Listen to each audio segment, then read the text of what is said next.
Biar ada dokumentasi kita.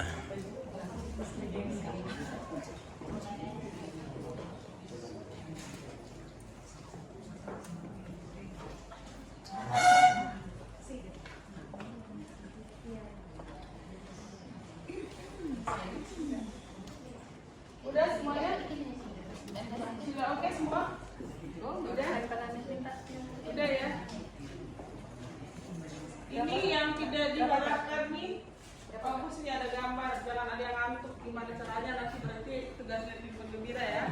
Yang kedua, ini kenapa keriting-keriting nih ya? Ada apa itu? Sudah pelatihan, gimana nggak ada pelanjutan? Kalau nggak ada pelanjutan dia kayak keriting. Bersama-sama harus merumuskan supaya berkelanjutannya. Jadi dia kayak apa itu pembangunan yang berkelanjutan. Supaya jangan bosan, itu tugas tim pemberi penggembira ya. Ini kita udah langsung berbagi peran loh ya. Nah, yang tanda salib ini sebenarnya gimana ya, Pak? Ya. Kebetulan saya pendeta teman. Jadi berharap 3 hari ini jangan ada yang meninggal.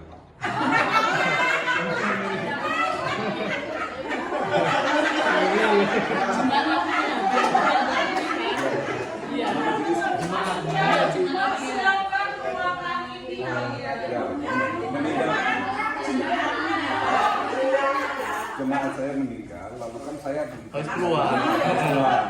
Maka kapasitas saya Itu ya bisa ya. Maka kapasitas saya tidak akan meningkat. Iya. Terima kasih. Ya. Saya kita informasikan dari satu juta ibu yang harus pulang karena ada barangnya kecelakaan. Itu juga betul. Itu kan apa? Harus didoakan terus. Bersinar kuat. Ini sudah sesuatu yang ideal ya. Untuk harapannya semuanya ideal ya. Kita bisa bersinar. Tadi kita diajak nyanyi bersinar ya. Kayaknya mau nyanyi lagi Pak.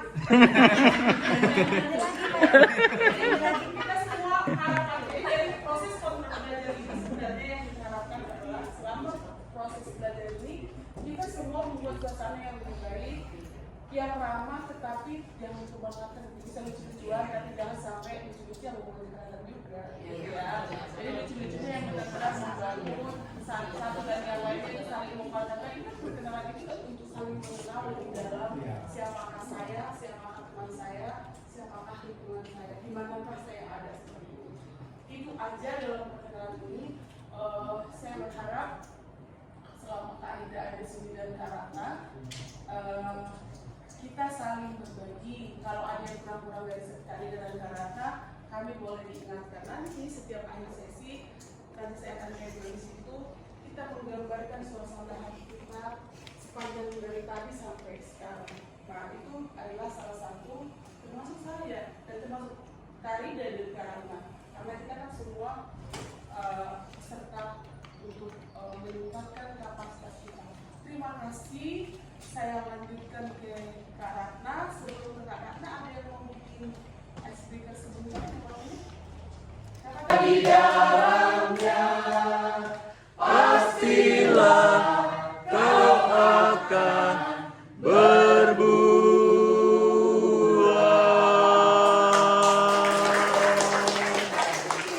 Ini kan berbuah itu sebuah harapan. Oke, terima kasih. Lanjut Kak Ratna.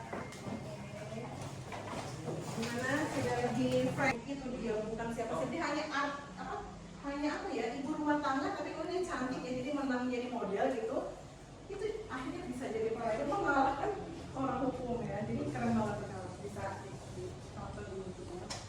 Sama kayak para medis, dia bukan dokter ya, bukan suster gitu ya, tapi dia bisa nyuci juga loh, maksudnya dia bisa bantu gitu ya, karena punya ilmunya gitu ya. Nah para legal ini sudah ada legitimasi di undang-undang baru. Nah inilah yang kita ingin mengetahui apa sih perspektif yang diperlukan dari seorang yang bukan hukum, bukan belajar hukum, tapi dia bisa menjadi orang hukum gitu ya. Lalu pengetahuan apa dan pengetahuan apa, itu yang kita tujuh hari ini mudah-mudahan bisa bersama. Nah sekarang kita masuk dulu yang pertama nih,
perempuan kepala rumah tangga. Itu pasti dia ya otomatis langsung jadi pelindung ya. Iya. Bisa Ini masuk. juga pelindung perempuan dan juga laki-laki gitu ya. Lalu terampil, apakah hanya selama ini kan terampil itu identik sama perempuan, bener nggak? Kalau di pabrik itu kerjanya apa tuh? Nah, kalau pabrik itu bikin baju tuh harus kebanyakan kan tenaganya perempuan ya, karena itu dia harus tampil, harus ini, identik jadi sekretaris, gitu ya. Tapi sebenarnya laki-laki bisa nggak terampil? Bisa. Yang jadi koki siapa? Justru terkenal di antara 4-3 ya, koki handal ya. Nah, 2 kan laki-laki ya. Nah, giliran kerjanya profesional aja, udah tuh di Indonesia yang lagi. Gitu ya, tapi sebenarnya terampil itu adalah sifat atau maksudnya karakteristiknya terampil ini kan sebenarnya kayak sifat ya yang bisa dimiliki oleh laki-laki maupun perempuan. Nah, smart bagus kan ya, ada yang masukin ke perempuannya. Gimana kita belajar bahwa kalau kepala keluarga ya laki-laki, bahwa kalau misalnya pemimpin ya laki-laki, atau kalau misalnya apa lagi tadi yang kuat, misalnya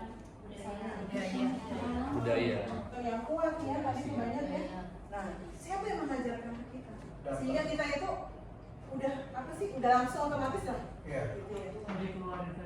Keluarga ya. Jadi keluarga itu sangat menentukan. Dan keluarga ini sebenarnya ini kan ada orang-orang ya kan? Di sini ada siapa?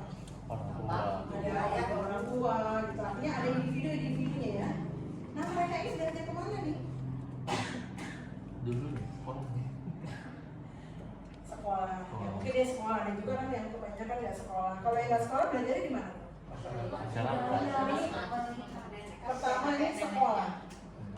Terus yang kedua? Iya. Iya, keluarga itu juga belajar ya. Jadi dari mana kalau dia nggak belajar dari sekolah? Di bawah sadar kita tuh sudah terbangun. Nah, itu yang memang harus kita pertanyakan ulang ya. Karena ini sangat nanti menentukan terhadap pendampingan korban. Nah, ada nggak yang mau ngasih contoh? Bagaimana bagaimana cara pandang kita ini mempengaruhi pendampingan kita dengan korban? Misalnya bagaimana cara kita melihat korban? Ya. Sering kita nyalahin kan? Ya ibu sih ngapain cerewet gitu kan? Atau kita nyalahin satu lagi bapaknya, bapaknya memperlakukan istri.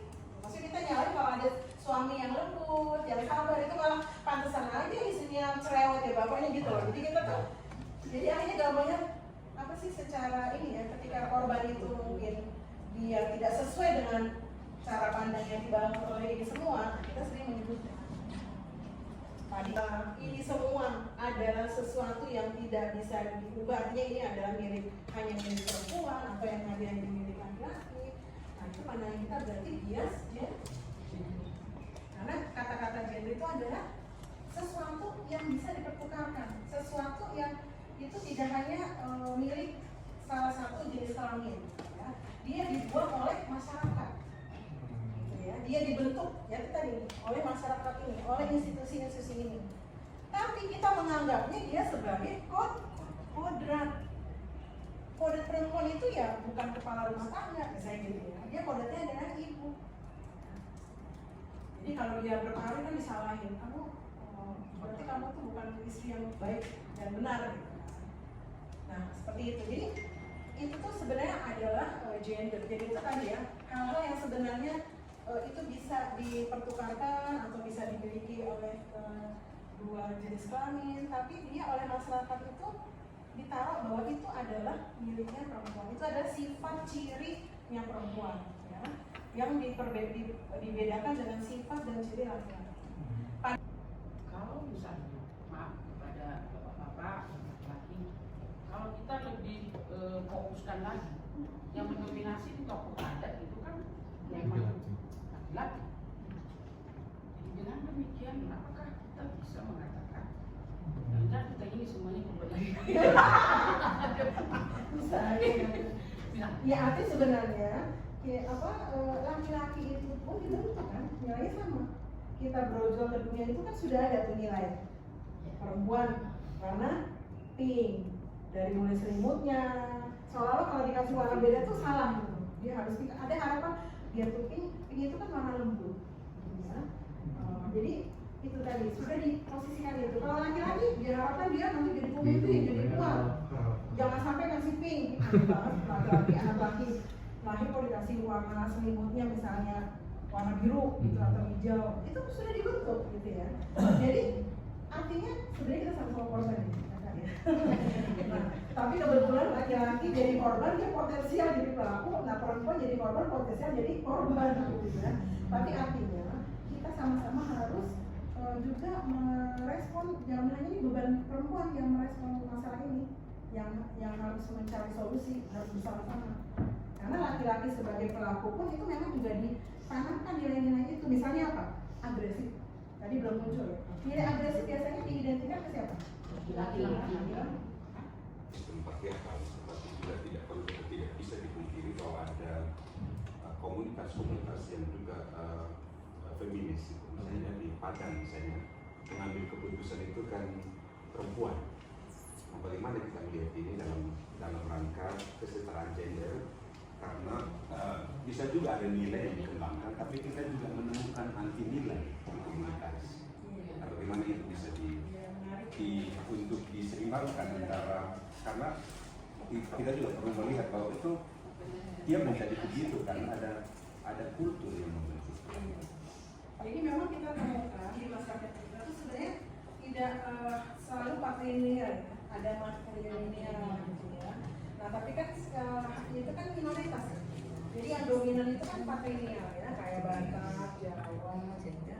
Tapi juga di yang di Mandiri seperti di kampung saya itu memang apa sih harta pusaka itu kan ditemukan dari darah ibu karena masih keturunan garis ibu, gitu kan? Jadi folklore artinya dia itu yang menguasai harta. Nah, jadi laki-laki itu nggak menguasai harta kalau di Sumatera Barat. Jadi dia tuh harus keluar nyari penghidupan sendiri, penghidupan sendiri. Nah itu ada kelebihannya karena supaya harta pusaka itu dijaga oleh perempuan turun-temurun dan dia nggak pernah yang dibuang, maksudnya diusir oleh suami. Jadi kayak ayah saya tuh kalau misalnya dia misalnya poligami atau ada yang menyakiti gitu ya, dia bisa keluar nggak pakai apa-apa, maksudnya saking harta itu udah milik perempuan gitu lah ya. Memang tidak setara ya relasi gender ini ya. Jadi umumnya nggak begini ya, tapi dia bisa sangat begini atau dia timpang. Ya. Mungkin kalau sangat begini mungkin kayak misalnya di Batak banyak ya. Maksudnya kalau misalnya dia hanya sendiri ininya ya maksudnya tuh kalau secara warisan ya itu kan ada yang nggak sama sekali nggak ada pewarisan ya kalau dia anak tunggal perempuan, benar nggak sih? Ya kan? Nah itu kan itu sangat ini banget, sangat diskriminatif sebenarnya, tapi itulah memang adatnya gitu ya. Maksudnya itu harus dipikirin anak perempuan yang dia tunggal tuh nasibnya gimana? Karena terlalu ini sekali, gitu. Terlalu nggak setara banget dibanding dengan anak laki-lakinya.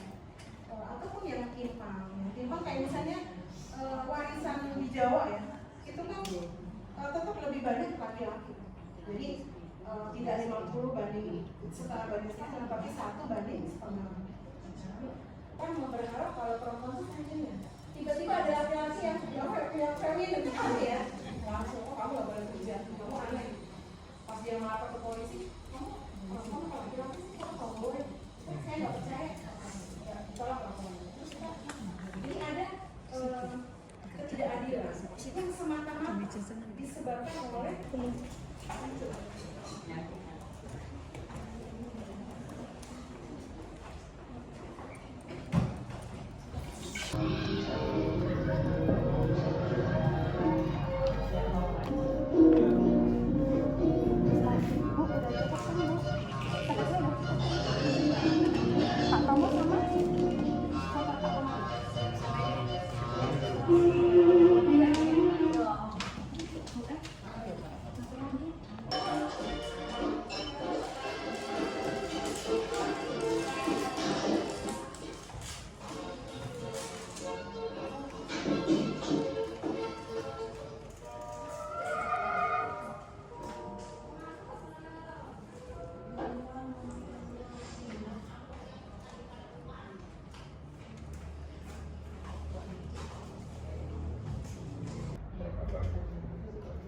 Gunut merokok lagi.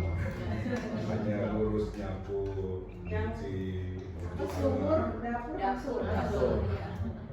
Kan kita kan dijajah Belanda, jadi langsung ya, langsung tuh Ratu Victorianya, era Victorianya gitu ya. Kita belajar dari budaya Belanda juga. Padahal di kita mana ada perempuan yang mengkawinnya jadi bisa dibalik, ampun, pokoknya hebat gitu ya, maksudnya ini yang sama sama. Tapi semua diseragamkan, seolah-olah di kita itu nggak ada. Sebenarnya kita kan ada tanda-tanda juga ini ya, maksudnya yang apa namanya, yang positifnya banyak. Tapi semua diseragamkan, kalau perempuan tuh yang ngawinin gitu. Itu yang karena itu pengaruh budaya juga ya Pak. Mulai dari saya mekanis, ketika saya dapat SP dan SK, dan ketika jemaat itu tahu bahwa saya adalah perempuan, mereka itu selalu merencanakan perempuan. Tapi memang karena saya orangnya suka tantangan dan suka menantang gitu. Saya selalu bilang seperti ini, saya harus berangkat. Saya bilang sama pimpinan, kalaupun mereka menolak, justru di situ tantangannya gitu. Saya mau membuktikan kalau perempuan itu juga bisa lebih luar biasa memimpin daripada laki-laki. Jadi saya itu karena memang saya selalu dan mereka selalu bilang jangan perempuan apalagi masih agak muda gitu kan. Dan memang Masih muda. dan memang kan satu sisi kalau lihat wajah saya sepintas, saya ini nggak cantik, saya harus jujur dengan itu. Saya manis kan gitu. Tidak, saya nggak cantik tapi saya manis. Jadi saya selalu punya trik untuk menyemangati diri. Kalian dengan kebersamaan dengan saya akan menikmati betapa indahnya ketika bersama dengan perempuan yang manis. Iya, tapi manis. Oke, baik. Sebentar ya. Dan ini apa kata abang semua, apa yang disebut perempuan itu kan juga tadi tidak hanya milik jenis kelamin perempuan ya. Yang feminin itu kan ada juga pada laki-laki. Itu yang disebut transpuan ya. Itu juga mengalami hal yang seperti itu. Jadi abang aja nggak, kamu kan udah mulai, udah kamu tuh yang nyuci piring, kamu tuh yang nyapu gitu. Jadi saya kan mendampingi mereka ya, banyak yang jadi korban kekerasan gitu ya. Itu dari keluarganya juga. Jadi sama ketika mereka menyandang feminin, maksudnya ekspresinya tuh feminin, gitu ya. Dia itu dianggap dia adalah kelompok yang lemah, kelompok yang memang kerjanya tuh di dapur gitu ya. Jadi sama diperlakukan seperti perempuan juga ya. Itu dialami juga oleh transpuan. Seperti itu yang dia disuruh masak ke keluarganya, pokoknya semua kerja rumah tangga itu dia. Padahal kan ibaratnya dia sebenarnya cowok gitu ya, cuman kalau tadi identitas gendernya itu adalah sebagai feminin. Nah, ketika dia menyandang ekspresi gender dari dia seperti itu, dia dikelompokkan sebagai perempuan atau pandangan negatif atau distigmatisasi. Nah, yang keempat yaitu tadi dampaknya langsung kepada kekerasan. Ada nggak yang langsung berdampak pada kekerasan? Pandangan gender itu yang tadi ya, yang mengkotak-kotakan perempuan harus begini, laki-laki harus begini itu langsung berdampak pada kekerasan nggak? Banyak. Iya. Jadi ini kita di aktif dulu saya waktu di aktif Jakarta itu menerima kasus yang istrinya itu dulu belum ada undang-undang PKDRT ya. Jadi kita memperjuangkan undang-undang itu cukup lama, 7 tahun lebih. Jadi istri itu selalu ketika melakukan hubungan seksual itu tidak wajar. Jadi dia masukin yang namanya koyo, yang namanya yang namanya apa gitu,